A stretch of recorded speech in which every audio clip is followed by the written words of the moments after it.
отличается сильно от базового самолета. Этот самолет отличается прежде всего в том, что установлен новый двигатель.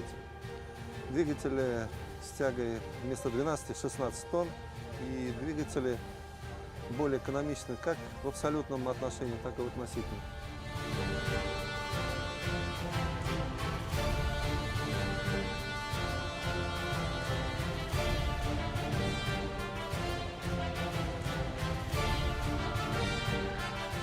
На самолете усилено шасси, на самолете применено новое крыло, на самолете примерно на 3/4 установлено новое оборудование, стеклянная кабина, новый пилотажно-навигационный комплекс, мощный комплекс, который позволяет решать целый ряд задач, существующих и перспективных. Вот видите, навигационный индикатор.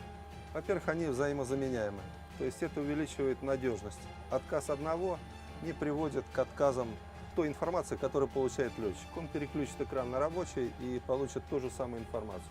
Потом посмотрите информативность этого кадра. На одном кадре мы сейчас видим ту массу приборов, которая была разбросана по всей приборной доске. То есть информативность для летчиков, она увеличивается в разы. Летчику не надо бегать глазами по кабине.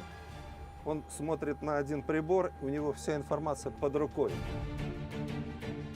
И самолет получил качественно новое приборное оснащение, которое позволяет ему сейчас быть на уровне лучших мировых стандартов и соответствовать требованиям как Министерства обороны, так и перспективным и существующим требованиям ИКАО гражданской авиации.